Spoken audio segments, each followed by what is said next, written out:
Hi friends, ఇక్కడే సమర్పించు market set close కి స్వాగతం. ఇక గత 5 రోజులుగా ఏదైతే మార్కెట్ ఒక మంచి బుల్ ర్యాలీ చూసామో దానికి ఇవాళ బ్రేక్ పడిందని చెప్పాలి. అఫ్ కోర్స్ ఫ్రైడే రోజు కూడా మనకు కొంచెం సెల్ ఆఫ్ అనేది ఎండింగ్ లో రావటం చూసాం. బట్ ఈ రోజు week first day and Nifty చూస్తే కనుక ఆల్మోస్ట్ 30-40 పాయింట్స్ గ్యాప్ అప్ అవటం చూసాం.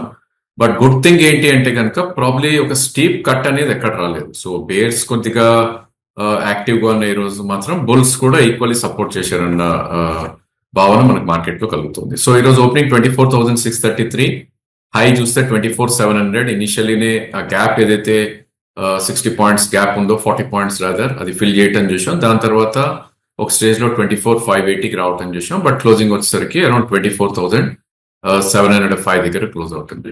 24,619 దగ్గర క్లోజ్ అవుతుంది చూసాం. సో నిన్నటితో అంటే ఫ్రైడే తో కంపేర్ చేస్తే ఒక 50 పాయింట్స్ డౌన్ ఉన్నప్పటికీ it's a very very healthy correction. ఒక సైడ్ వేస్ లో ట్రేడ్ అవుతుందని చెప్పుకోవచ్చు. బికాస్ మనకు ఆల్రెడీ నిఫ్టీ ఎక్స్పైరీ రోజు అయితే బార్ చూసాం 24,800 and 24,295. So inside bar formation మనకు జరగటం చూస్తున్నాం. సో యాజ్ లాంగ్ యాజ్ 24,850 కింద ఉన్నంత కాలం మార్కెట్ కొద్ది కన్సాలిడేషన్ లో ఆర్ సైడ్ వేస్ లోకి వెళ్ళే ఛాన్సెస్ ఉంటుంది. ఇన్ఫాక్ట్ ఇప్పుడు 24,287 అనేది ఎగ్జాక్ట్లీ 20-డే మూవింగ్ యావరేజ్. ఇన్ఫాక్ట్ ఆ బార్ లో కూడా 24,295. సో ఆ రెండు కూడా ఒకటే లెవెల్స్ కి వచ్చాయి కాబట్టి మార్కెట్ మేబీ కన్సాలిడేట్ అయ్యే ఛాన్స్ ఉంది. బట్ బుల్సే స్ట్రాంగ్ గా ఉన్నారు కాబట్టి బై డిప్స్ విత్ 24,200 కింద స్టాప్ లాస్ పెట్టుకుని. సో డిమాండ్ జోన్ వచ్చినప్పుడు డెఫినెట్లీ ఎంట్రీ పాయింట్ తీసుకోవచ్చు 24,480 అండ్ 24,287.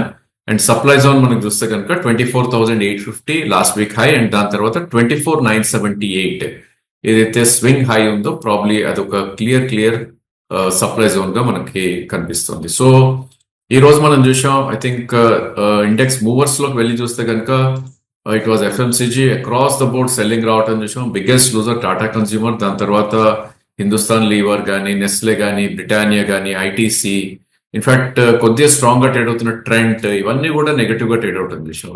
సో మనం చార్ట్స్ లోకి ఇండివిజువల్ నేమ్స్ లోకి వెళ్ళి చూస్తే కనుక కన్స్యూమర్ నేమ్స్ లో అన్ని స్టాక్స్ కూడా బిలో 200-డే మూవింగ్ యావరేజ్ ట్రేడ్ అవుతుంది చూస్తున్నాం except for trend.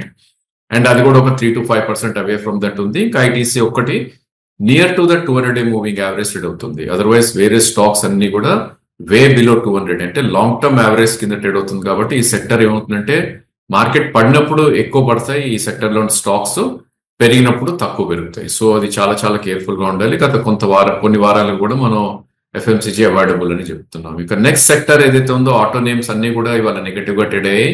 Stocks like Tata Motors కానీ, ఐషర్ మోటార్స్ కానీ, హీరో మోటార్, ఈవెన్ స్ట్రాంగ్ గా ట్రేడ్ అవుతున్న M&M, ఇవన్నీ కూడా చాలా వీక్ గా ట్రేడ్ అవుతున్నాయి. ఇన్ఫాక్ట్ మారుతి కూడా ఈ రోజు కొద్దిగా నెగటివ్ గా ట్రేడ్ అయింది.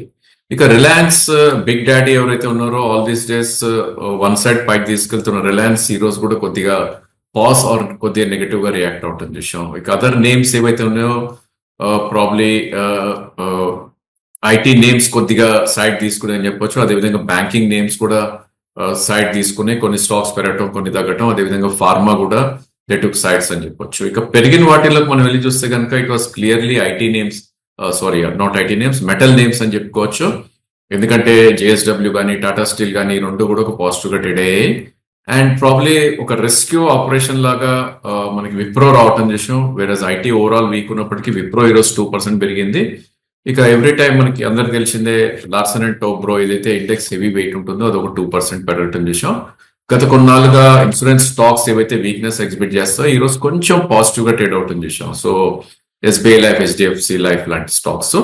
ఇక పబ్లిక్ సెక్టర్ ఎంటర్ప్రైజెస్ నేమ్స్ లో బిఈఎల్ కానీ, ఎన్టీపీసీ కానీ, లేదంటే బీపీసీఎల్, ఇవన్నీ కూడా పాజిటివ్ గా ఈ రోజు ట్రేడ్ అవుట్ అని చూస్తున్నాం. సో 3-4 సెక్టర్స్ కొద్దిగా కాంట్రిబ్యూట్ చేసే నిఫ్టీకి, బట్ స్టిల్ వాటి వెయిటేజ్ తక్కువ ఉండటం వల్ల నిఫ్టీ ఈ రోజు నెగటివ్ లో ట్రేడ్ అవుట్ అని చూస్తున్నాం.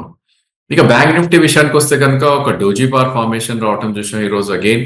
సో ఇలాంటి బార్ వచ్చినప్పుడు ఏమవుతుంది అంటే కనుక బుల్స్ ఒక స్టేజ్ లో చాలా అగ్రెసివ్ గా ఫైట్ చేశారు, బట్ వాళ్ళు బ్యాటిల్ ఓడిపోయారు అన్న ఫీల్ మనకి ఇస్తుంది. బికాస్ ఈవెన్ బ్యాంక్ నిఫ్టీలో కూడా మనం చూస్తే కనుక ఒక 130-140 పాయింట్స్ గ్యాప్ అప్ ఓపెన్ అయ్యి ఇన్ఫాక్ట్ ఫస్ట్ 1 అవర్ లోనే ఒక 400 పాయింట్స్ రికవరీ రావటం చూసాం లోస్ నుంచి. అంటే 150 పాయింట్స్ నుంచి 250 పాయింట్ ప్లస్కి వెళ్ళింది. బట్ అక్కడ నుంచి బేర్స్ వాళ్ళ కంట్రోల్లోకి మార్కెట్ తీసుకోవడం తోటి క్లోజింగ్ వచ్చేసరికి అరౌండ్ 53,400 దగ్గర క్లోజ్ అవుతుంది చూసాం. సో ఓపెన్ ఈ రోజు చూస్తే 53,380 సో ఆల్మోస్ట్ అక్కడే క్లోజ్ అయింది కాబట్టి 20 పాయింట్స్ అబరేషన్ పక్కన పెడితే దాన్ని మనం డోజీ బార్ అంటాం. సో ఇలాంటి బార్ వచ్చినప్పుడు ఏంటంటే ఇంకా కన్సాలిడేషన్ ఉండే ఛాన్సెస్ ఎక్కువ ఉంటుంది అని మనకి ఇండికేషన్ ఇస్తుంది. సో 3-day లో సేమ్ థింగ్ మనకి థర్స్డే రోజు ఎక్స్పైరీ రోజు ఏదైతే లో ఫామ్ అయిందో 52,850 అనేది ఒక మేజర్ సపోర్ట్ ఉంటుంది. అంటే ఇవాళ లో నుంచి ఒక 300 పాయింట్స్ కింద సపోర్ట్ ఉంది కాబట్టి బ్యాంక్ నిఫ్టీ బై డిప్స్ అవుతుంది.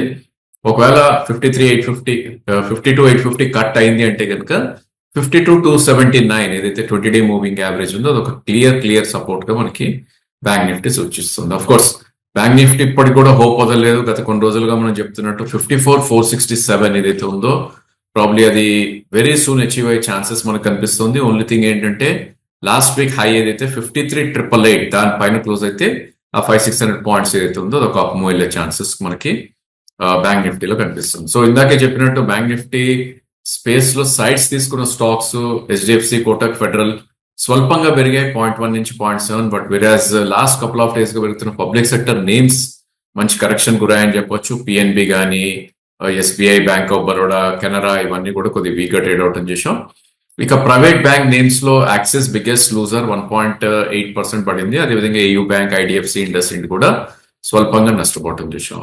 ఇక ఎఫ్ఎండో నేమ్ లోకి మనం వెళ్ళి చూస్తే కనుక న్యూ ఎంట్రెంట్స్ ఎవరైతే ఉన్నారో వాటిలో యాక్షన్ ఎక్కువ ఉంది. Maybe because of some news or maybe some speculative activity వల్ల ఐ థింక్ ఆ స్పేస్ లో ఒక మంచి అప్మూవ్ రావటం చూసాం.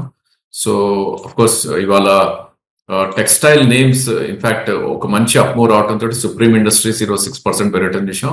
That's the biggest gainer in ఎఫ్ఎండో space అని చెప్పొచ్చు.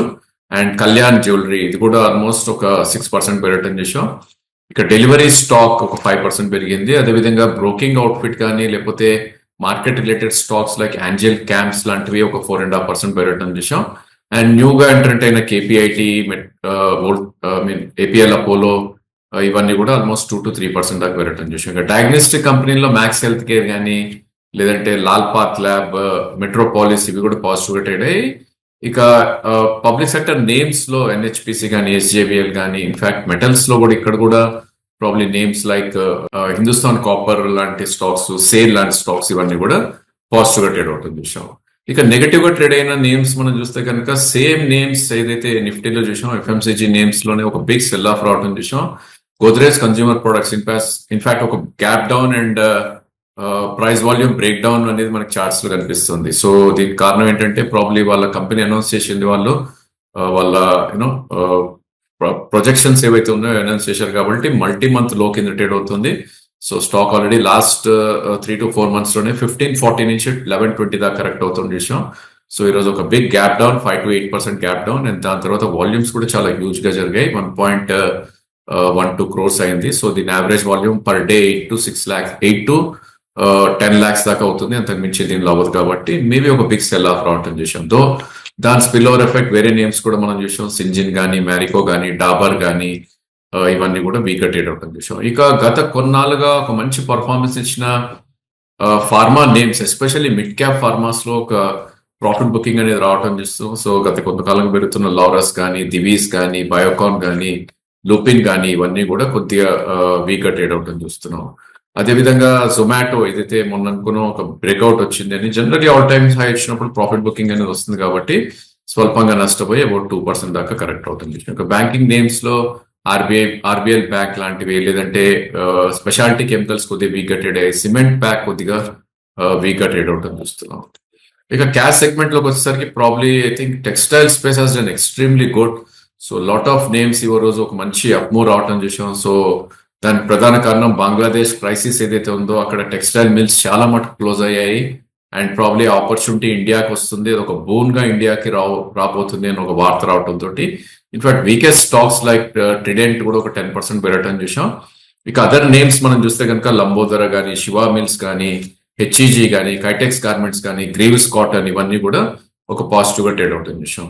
ఇక మ్యాప్ మై ఇండియా ఈరోజు చెప్పుకోవాలి ఒక ప్రైస్ వాల్యూమ్ బ్రేక్అవుట్ రావటం చూసాం. సో 16% పెరిగింది ఇది అండ్ దీనిలో వాల్యూమ్ మనం వెళ్ళి చూస్తే కనుక ప్రాబ్లీ అబౌట్ 28 lakhs వాల్యూమ్ జరగటం చూసాం. దీని average volume 2 to 4 lakhs per day అయ్యేది 28 lakhs వాల్యూమ్ జరగటం చూసాం. దీనికి ప్రధాన కారణం వాళ్ళ కంపెనీ ఎవరైతే ఉన్నారో ఒక అనౌన్స్మెంట్ చేశారు ఎక్స్చేంజ్ కి, వాళ్ళు ఎక్కడైతే ఒక సిస్టర్ కన్సర్న్ ఇన్వెస్ట్ చేస్తారో అని ఒక రూమర్ రావడం తోటి అది మేము చేయట్లేదు అని వార్త రావడం తోటి ఇది ఒక మంచి అప్మూవ్ రావడం చూసాం. ఇక అదర్ నేమ్స్ లైక్ సిగ్నిటీ కానీ లేదంటే హెచ్ఈజీ కానీ మొన్న మనం అనుకున్న నేమ్స్ లో అదర్ నేమ్స్ లైక్ వేరే స్టాక్స్ ఏవైతే కొద్దిగా పెరిగాయో వాటిలో మనం చూస్తే కనుక అగైన్ ఈరోజు ఒక న్యూ హై హిట్ అయిన స్టాక్స్ లో మనం చూస్తే కనుక లాయిడ్ మెటల్స్ కానీ సిగ్నిటీ ఇన్ఫాక్ట్ ఒక న్యూ హై హిట్ అవటం చూస్తున్నాం. అదేవిధంగా నెల్కో,